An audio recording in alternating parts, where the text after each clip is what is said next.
All right, we're back at it. We got two workout days in one video here again.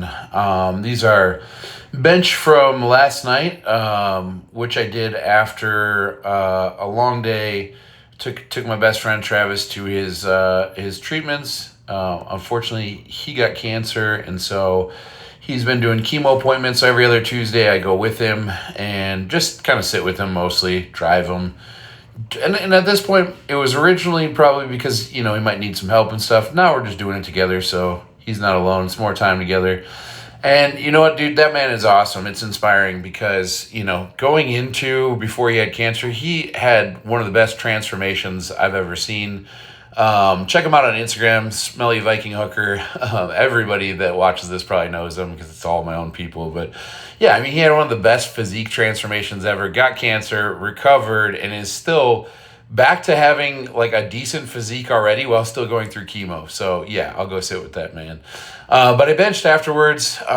Last time I tried to squat afterwards, and it wasn't a good idea. So I was just fatigued from sitting in the car and then sitting in the hospital. So, but bench went better. I didn't feel amazing. The truth is, I don't know if I'd feel amazing anyway. I got sick about a week ago, and I'm still recovering from that. So I just don't have I don't have my lungs 100%. My body doesn't feel 100%, but like workable. I lost like 2 training days, or at least pushed training back 2 days when I got sick.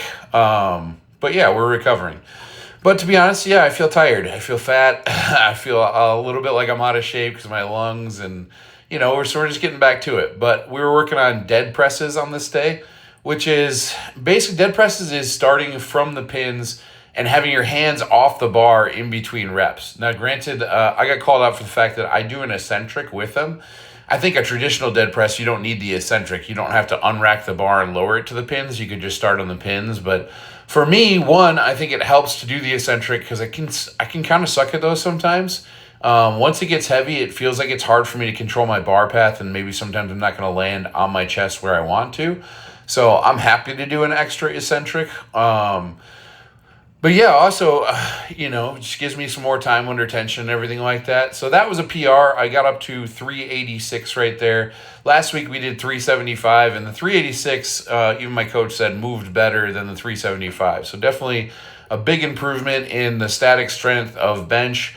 That's what my coach was talking about. Like, pushing knees is really good because you're just building raw, stupid, off the pin strength. And where those pins are for me, it's basically just from the chest. But even though I'm doing an eccentric, you're building no tension, or you're taking all tension away when you take your hands off the bar, and then you're just having to start it again. I will say these make me feel like Mr. Potato Head, like my hands or my whole arms are gonna pop out of my shoulders. Like, it's not pain per se, it's just a really weird sensation of having to start that bar from a dead press like that, as the name is. And I was working on doing these with 325 sets of 5, although admittedly with the 325, not all those sets did I get to 5 reps. There was a couple times where I was like, if I lower that bar back down, it's not coming back up. And of course I could slide out from under it, but yeah, we got most of the reps done. I think I probably fell 2 or 3 reps shy of the 25 reps or so that was prescribed for this day. But we did get the PR first, and again, all my built-in excuses. I didn't feel good this day. I was in the hospital with my buddy for a lot of it, so all that being said, it was still pretty good. But this day as a whole was a big ask. So there was a lot of reps of the dead press after a PR, and then after this, you see Damien in the background there. Damien is also about 4 weeks out from a meet that he's doing at the unit with our good pal and other teammate Charlie Ace. So they're also deep in the fatigue right now. So we're all kind of just feeling it on no matter what we do. Things feel heavier than they should. And I'm on my 3rd back-to-back prep. So after this, maybe I'll plan something for October, November. But honestly, we're going to take a break, not from pushing hard, not from training as often as I am, because I'll definitely still be doing that, but just a break from doing another prep. So that'll kind of allow me not to have to do heavy singles or working on the CNS, but more overhead press after bench. That is the theme. If you've been following along, we've been doing that a lot. Big mistake on my part here is doing them out of the monolift. I just kind of like the monolift. It was easy. Also, it was 5:30 and all the racks were taken. So I did the monolift, but on that 225, that was supposed to be a push press, but I don't know how to push press. It was a strict press. I clipped the mono real hard, like on the second and third rep, and I ended up putting it back. I probably could have done like 5 or 6 reps. Wouldn't have been easy, but I could have done it. But I clipped the mono. And Sean, who you can see in the background there, literally came out to me right afterwards. Is like, why are you strict pressing in the mono? And pointed out like 5 other places where I could have done it and not had that problem. So yeah, Sean, you're not wrong. It was kind of dumb. And then here we go with Operation Baby Hands. We are still working the grip almost every day that we're in the gym. This is an old like Ed Cohen style one. You're just literally grabbing a barbell in the middle. It kind of works the obliques, it works the core, and it works the grip in an interesting way because, yes, you have to hold 135 pounds in each hand, but you also have to work to balance it because if the bar tips too far forward or back, you lose it anyway. And, of course, like all things I'm doing right now, my right hand was significantly better than my left hand at this. You can see because it works the core, it kind of gives me like an alien belly. So you see my like abs stick out on the side there from doing it, so those went fine. I was fatigued, to be honest with you. Like those, I should have put more effort into those, and I kind of half-assed my effort into those, but we got it done. And then this is from today, working back on the straight bars, squats, and same thing. I just I didn't feel amazing going into this. I definitely even debated pushing this back one day, but then I got some texts from some people that were gonna show up to be here. And for me, it's all about the crew, like when I complain about the time of day, like I don't like going in at 5:30, it's mostly just because my people are there in the morning. And if I have my crew behind me, the whole session goes better. And I'm missing a good part of it because Trinity is doing her summer camp thing right now. We would love to have Trinity in here with us, but the general core crew was awesome today. I had Hunter, who I trained with for strongman for so long. He's, a great shot putter, and we had David, who's also been a powerlifting coach for a long time in here. And you know what? David gave me a particularly good tip on walking out, which is something I've been working on. In fact, all my squat days, right before my actual top set, we'll do a really heavy walkout. So last week it was just under 700 pounds. This week I walked out 717 pounds. And what David told me, and it's funny because he kind of hesitated to like give me advice because he's like, well, I don't squat what you squat.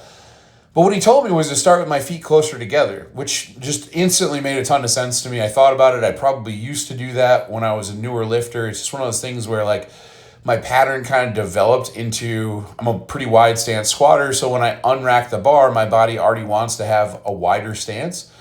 But when you're unracking, when you have the closer stance, that kind of allows you to take a wider step out. You can see it right there. And actually, it's allowing me already, I could feel on that one, it was allowing me to get my width in a better place. Because there's times, to be honest with you, like when I'm walking out where I might take a wider stance than I intended to, and like not wanting to sit there and fix it for another 10 seconds, I'll just kind of buckle up and squat where my feet are. And most of the time that goes fine. But yeah, improving this walkout overall will be a huge help to me. So this was the last warm-up before the heavy walkout. This is the 7:17 walkout. It's a walkout and hold. I think it's supposed to be for 10 seconds. I probably cut it a little bit short, especially because I didn't tell my spotters how long I was going to hold it for. So they were kind of like, yep, great, good job, put it back. And so like, it was kind of cutting into my time, but it was good. This felt great. Like if you watch the last walkout that I did compared to this, like the stability difference was huge. The guy said it looked like I was just going to squat that weight, which I probably could. I've done 722 twice. So this is the top set. This went decent. This is 650. I ended up doing it for 3. The program said 1 to 4, RPE 8-9. I didn't think as much about the RPE. I was more worried about depth. I've had some questionably high squats in training, and then one time got red lighted, and all the times I squatted a meet, I got red lighted on my 3rd at nationals, and it kind of stuck with me. I don't want to end up being somebody that squats high. As I get older, mobility is a little bit harder to do, so I'm just trying to hold myself to a high standard with depth, and I was happy with these today. And then this is the back down 573 for, I think that was 4. And then 529 for 8. And just as the weight gets lighter, and still 529 for 8, not a terrible top or not a terrible back down set. But you see it just as the weight goes down, it just gets easier and easier for me to stay upright. I'm also, as I went down in the back downs, I was allowed to use like a higher bar position because I kind of squat with the bar almost on my neck, like a true high bar. The 650 was supposed to be a mid bar. It's probably a little bit higher today on my neck than what I would normally do, but it felt really good that way. And also my right bicep was starting to get a little spicy, so I was trying to mitigate that a little bit.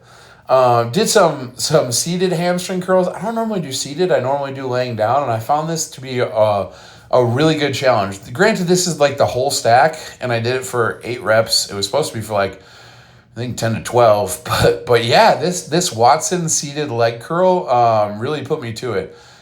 These were like RPE 10, so it was really good. But yeah, with this current squat program, it's nice. Basically, just like a heavy walkout, hit your top sets, and then like one accessory.